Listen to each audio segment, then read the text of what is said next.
जैन साथियों, महामानव, विश्वगुरु, प्रधान सेवक, ये तमाम शब्दावलियां हमारे देश के प्रधानमंत्री के लिए इस्तेमाल की गई और उनको बताया गया, और वो तो अब खुद भी मानने लगे हैं कि वो उनका जो जन्म है वो बायोलॉजिकल जन्म नहीं है, वो एक अवतार है। तो उस अवतार की, उस महामानव की भाषा आपने पिछले दिनों सुनी होगी, पहले भी हम लोगों ने सुनी है। कभी उन्होंने 50 करोड़ की गर्लफ्रेंड कहा, कभी उन्होंने जर्सी गाय कहा, कभी कांग्रेस की विधवा कहा, कभी शरद पवार को भटकती आत्मा कहा, उद्धव ठाकरे को नकली संतान कहा। आपने देखा होगा कि दिल्ली के मुख्यमंत्री अरविंद केजरीवाल को बदनसीब कहा, आतंकवादी कहा, खालिस्तानी कहा। और अभी इस चुनाव में तो उन्होंने राजनीति के स्तर को और भाषा की मर्यादा को पूरी तरीके से तार तार कर दिया है। जिस तरह से प्रधानमंत्री जी पूरे चुनाव में बोल रहे हैं, मुझे लगता है ये उनकी हार की हताशा है और पूरी तरीके से बौखलाए हुए हैं प्रधानमंत्री जी। कभी वो मटन के बारे में बोलते हैं, कभी मदरसा के बारे में बोलते हैं, कभी मुगल के बारे में बोलते हैं, कभी मछली के बारे में बोलते हैं, कभी मंगलसूत्र के बारे में बोलते हैं, और कल तो उन्होंने सारी सीमाएं पार करके मुजरा शब्द का इस्तेमाल किया। अब हम सब लोग जानते हैं कि पूंजीपतियों के इशारे पर नाचने वाली सरकार कौन सी है।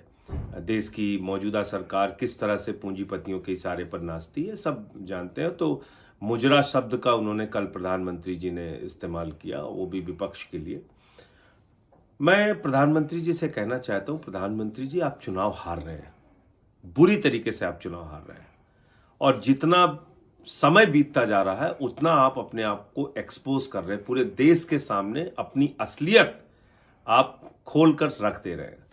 आपके लिए चौथी पास राजा का शब्द इस्तेमाल किया गया था, वो बिल्कुल सटीक बैठता है। दुनिया के सबसे बड़े लोकतंत्र के प्रधानमंत्री अगर इस प्रकार की भाषा का इस्तेमाल करते हैं तो ये निश्चित रूप से साबित करता है कि आप प्रधानमंत्री बनने योग्य नहीं है। 10 साल में आपके पास कुछ भी बताने के लिए नहीं है कि रोजगार पे आपने क्या किया, काला धन लाने पे आपने क्या किया, पक्का मकान बनाने पे आपने क्या किया, किसानों को 2 गुना आमदनी करने पर आपने क्या किया, एमएसपी देने पे आपने क्या किया। आपके पास कुछ भी बताने के लिए नहीं है कि महंगाई कम करने के लिए आपने क्या किया। आपने सिलेंडर का दाम 3 गुना बढ़ा दिया, पेट्रोल 120 रुपए में बिका, 100 रुपए में डीजल बिका, दाल 300 रुपए में बिकी, सरसों का तेल 250 रुपए लीटर बिका। महंगाई आसमान पे आपने पहुंचा दिया और लोकतंत्र की धज्जियां उड़ाई आपने। 8 सरकारें 10 साल के अंदर आपने तोड़ तोड़ के बनाई, खरीद फरोख्त करके बनाई, विधायकों का अपहरण करके बनाई। आपकी पार्टी एक अपहरण गैंग बन चुकी है और पूरे देश के जितने बड़े बड़े भ्रष्टाचारी थे उनको आपने अपने साथ शामिल किया। वो चाहे अजीत पवार हो, छगन भुजबल हो, प्रफुल्ल पटेल हो, अशोक चौहान हो, नारायण राणे हो, जनार्दन रेड्डी हो, नवीन जिंदल हो, वो चाहे मुकुल राय हो, शुवेंदु अधिकारी हो, हेमंत विश्व शर्मा हो, येदुरप्पा हो। एक लंबी फहरिस्त है। और इतना ही नहीं, बड़े से बड़े दरिंदे के पक्ष में आप खड़े हुए। वो चाहे प्रज्वल रवन्ना हो, वो चाहे उन्नाव कांड या हाथरस कांड हो, वो चाहे पहलवान बेटियों को न्याय देने का मामला हो, हमेशा आप दरिंदों के पक्ष में खड़े रहे। जिन लोगों ने गुनाह किया उनके पक्ष में खड़े रहे। हमने देखा कि अजय मिश्रा टेनी आपकी सरकार में आज भी मंत्री है, जिसके बेटे ने 4 किसानों को कुचल के मार दिया। आप किसी विषय पे नहीं बोलते प्रधानमंत्री जी, आप सिर्फ और सिर्फ विपक्ष को गालियां देने में यकीन रखते हैं।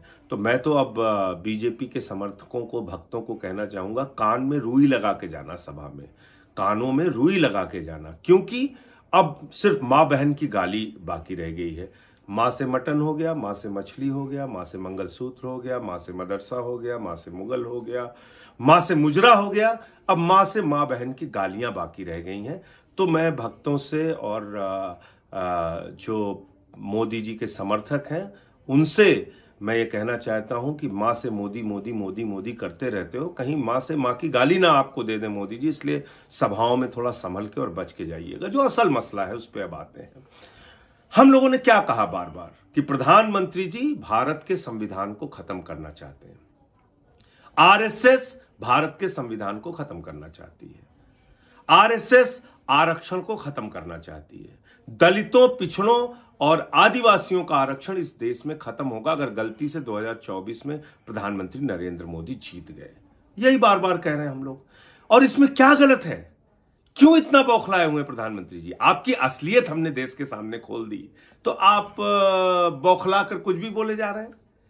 आप जवाब दीजिए इन सवालों का। 1949 में क्या भारतीय संविधान का, जब वो संविधान बनाया जा रहा था, लागू भी नहीं हुआ था इस देश में, पूरी आरएसएस ने देश भर में अंबेडकर जी के पुतले जलाकर विरोध किया था उस संविधान का, और यह कहा था कि बाबा साहब का संविधान भारतीयता के खिलाफ है।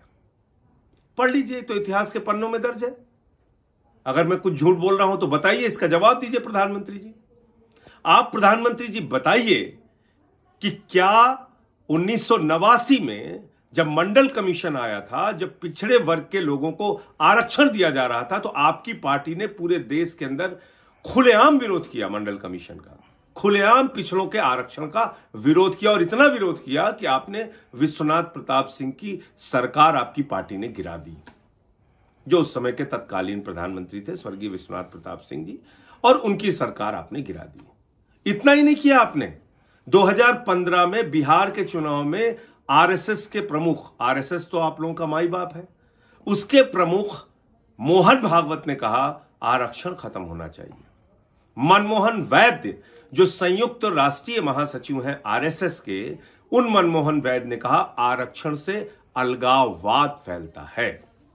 और अभी ताजा उदाहरण उठा के देख लीजिए, उत्तर प्रदेश के मुख्यमंत्री का एक लेख है उनकी ही वेबसाइट पे, जिसमें खुलेआम उन्होंने आरक्षण का विरोध किया है। वो आज भी लेख पड़ा हुआ है, योगी आदित्यनाथ जी का लेख। इसके अलावा आपका प्रचार करने वाला जो सबसे बड़ा व्यक्ति है, जो आपके विचारों को पूरे देश में फैलाता है, अमित मालवीय, उसके 7 विचार आरक्षण के खिलाफ मैं देश के सामने कर चुका हूं।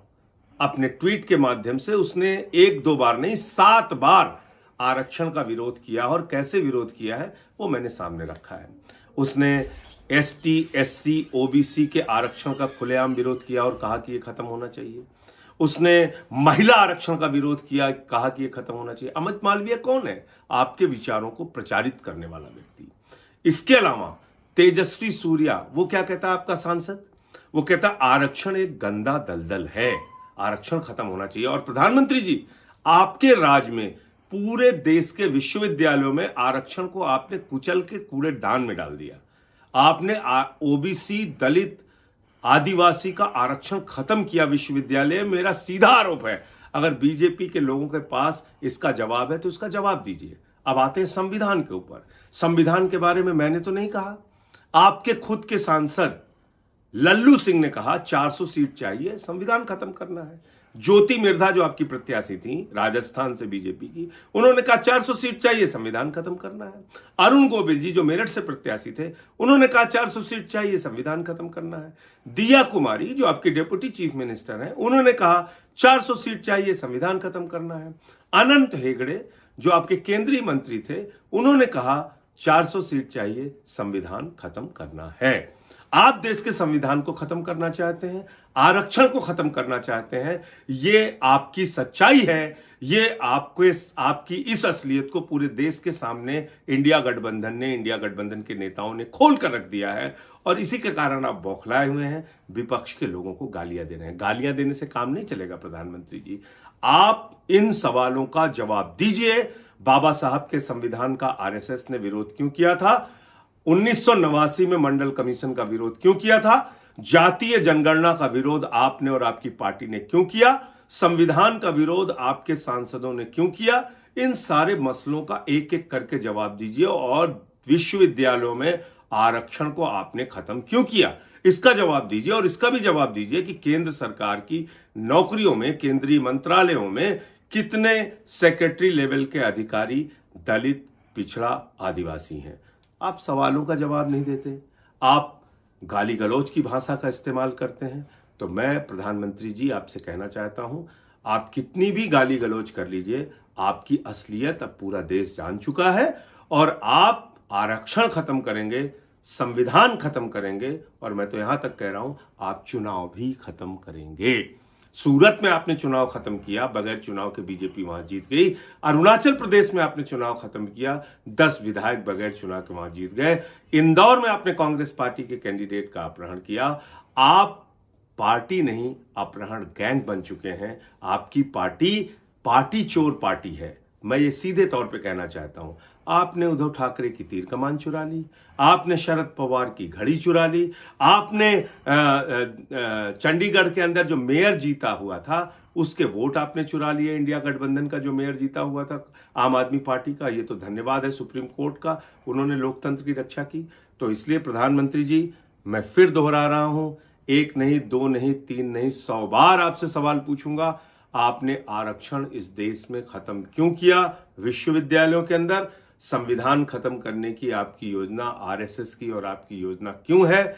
आप दलितों, पिछड़ों और आदिवासियों से इतना विरोध क्यों करते हैं? जातीय जनगणना आपने क्यों नहीं कराई? मेरा सवाल है कि मंदिर के शिलान्यास में, प्रभु श्री राम के मंदिर के शिलान्यास में तत्कालीन राष्ट्रपति श्री रामनाथ कोविंद जी को आपने क्यों नहीं बुलाया? संसद के उद्घाटन में वर्तमान राष्ट्रपति श्रीमती द्रौपदी मुर्मू जी को आपने क्यों नहीं बुलाया? और राम मंदिर के उद्घाटन में, प्रभु श्री राम मंदिर के उद्घाटन में आपने मौजूदा राष्ट्रपति श्रीमती द्रौपदी मुर्मू जी को क्यों नहीं बुलाया? जवाब एक ही है, दलितों से, पिछड़ों से, आदिवासियों से आप नफरत करते हैं, घृणा करते हैं, आपके मन में छुआछूत की भावना है।